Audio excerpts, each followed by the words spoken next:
Here we go. Another edition of Frang and Mack, the Patriots-Titans post-game show after a Patriots 33-16 win as they improved to 12-2 on the season, headed to these final 2 weeks, have full control of the number one seed. It was a good win. It was a little bit very boring game from a Patriots fan perspective. They didn't really put the nail in the coffin like we thought. I know Frang has some thoughts on the defense. What do you think, buddy? So I'm gonna steal an analogy from a longtime Boston, not native, but someone who's been involved with Boston sports for a long time. Tommy Heinsohn with the Boston Celtics, player, coach, now color commentator. He gives out Tommy points. So I think I'm gonna do a Patriots game ball, and it's going to the defense. 5 sacks today, 3 turnovers, including 2 interceptions, one by Malcolm Butler. Third straight game with allowing less than 300 yards. They let up a little softy to Delaney Walker, 57-yard scamper in the second half.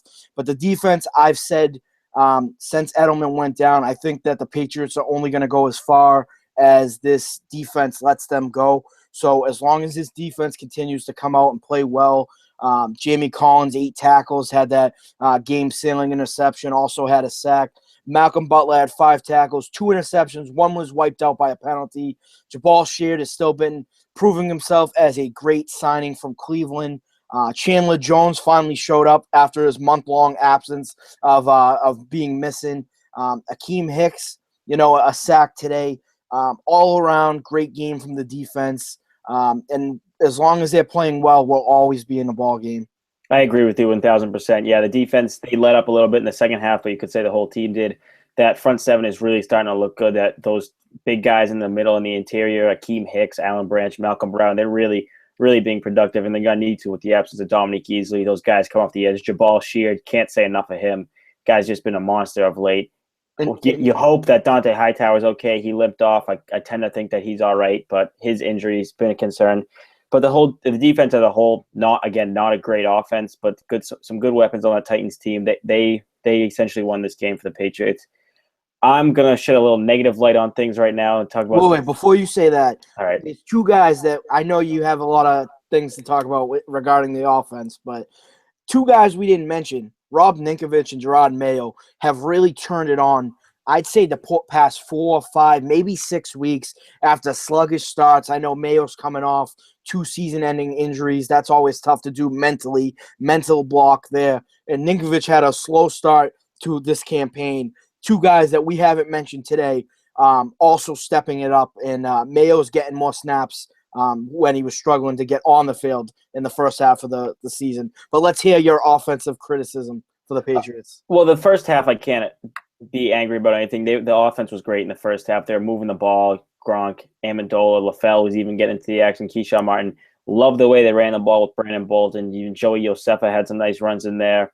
James White, loved that they got James White involved.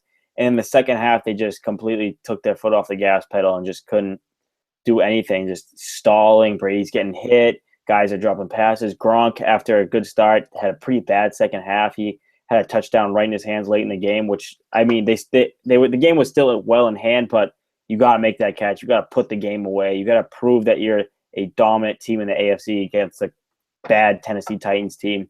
It just seemed like a lackluster performance in the second half by the offense, and that's been the case of late. I understand Amendola went down. You hope that he's okay because the next week's going to be a tough game if he can't go without him against a very, very good Jets defense on the road in a must-win game for them.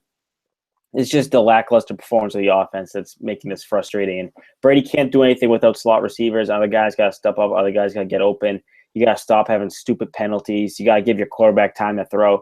It's just frustrating as a Patriots fan to see them not be able to close out these games offensively. Yeah, absolutely. When you talk about a Patriots team being able to finish the job, do your job, they haven't been able to do that over the course of 4 quarters. It seems like either they come out sluggish and just pick it up in the second half, or they come out swinging, score 24 points in the first half, and then just totally fall off. James White had 7 catches all in the first half. Brandon LaFell, who I was telling you, Brandon LaFell, we have a Brandon LaFell sighting. 2 big catches on the first drive, disappears for the rest of the first half. Gronk only had five catches. So you're right. The slot receiver position has been a struggle for guys to stay healthy. and Brady doesn't feel as comfortable not having that kind of blanket, you would say, like a Julian Edelman, who's always there, and even checkdowns like Dion Lewis, even though James White, I think, has turned it on, and he's proving himself. And, we were talking off air during the game saying, I think that James White and Brady are starting to click. I think that he's earning his trust, I think. 7 catches all in the first half, and he had that big scamper erased over 60 yards that brought it down to the 6-yard line, I want to say, that was wiped out by a Keyshawn Martin pick play. But even Martin, a guy, had a couple catches today, nice kickoff return, but still just kind of being consistent has been a problem. But there's one guy I think that we have to give a shout-out to, and it's our practice squad player, Joey Osefa, who just came up off the practice squad when they signed Monty Ball. I was thinking Monty Ball would be brought up. Then I heard that a guy that was 220, 215 when drafted came into the Patriots practice squad at 240, little out of shape. So they gave this guy, Joey Osefa, a shot. Team high 51 rushing yards today. Played great, looks great. And you know what? We were missing that Lou Gehrig Blunt, who is, by the way, 6 foot 250. Joey Osefa is 6 foot 245. So I predict that as long as he doesn't mess up, fumble, miss a practice, Jonas Gray style, he could be that guy. And I think the reason why Steven Jackson is not donning a Patriots jersey right now will be because of Joey Osefa. I don't think they brought him in twice this week for a meeting and a practice, a workout. I don't think they'll bring Steven Jackson in now that Osefa's kind of proved himself as, an in-house replacement. I agree. I think both guys, Brandon Bolden and Joey Osefa, ran the ball very well. I think they limited Bolden a little bit in the second half because they want to keep him on special teams. They don't want to be having him out there for 75% of the game.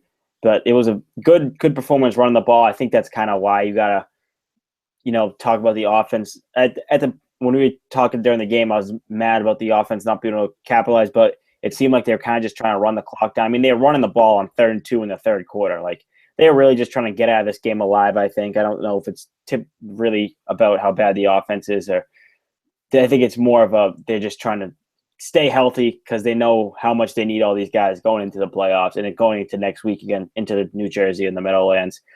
I think that was a game plan coming in with Josh McDaniels. Try to ease in.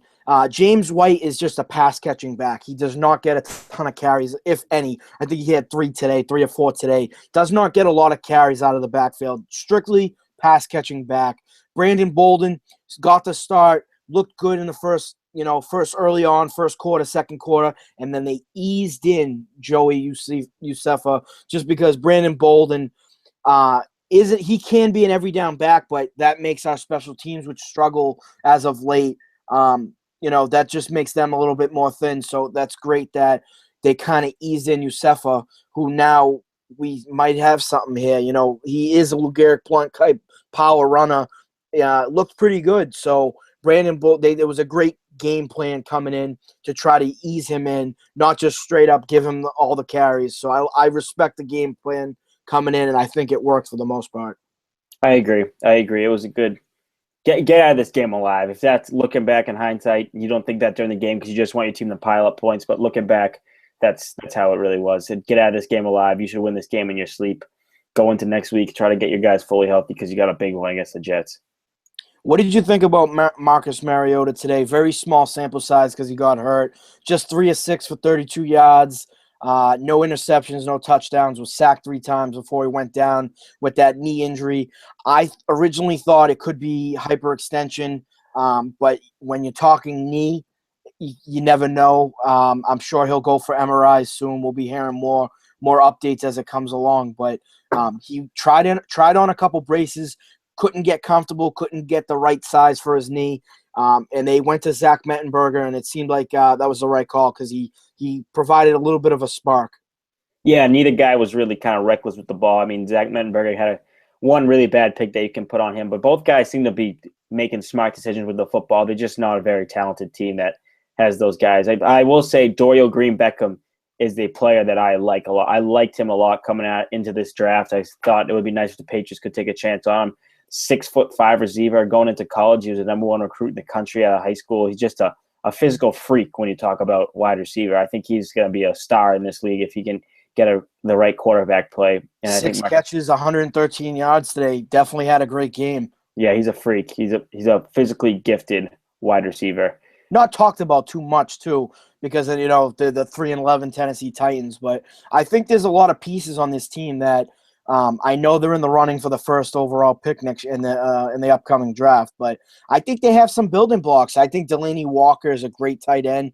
Only had 2 catches today. Both went for scores. But I do think they have some building blocks on offense that are worth keeping around. And this team, I don't think this team will be 3-11 at this point next year through the season. They're in the right direction. No, they get a right coach. If they get the right coach in there, Josh McDaniels, maybe, who knows?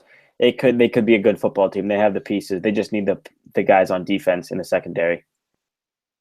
That's brings up a good point you said right there. Josh McDaniels will have another go around. It may be this year. He's going to take. I believe he already said that he will take interviews. I think McDaniels deserves another shot, to say the least.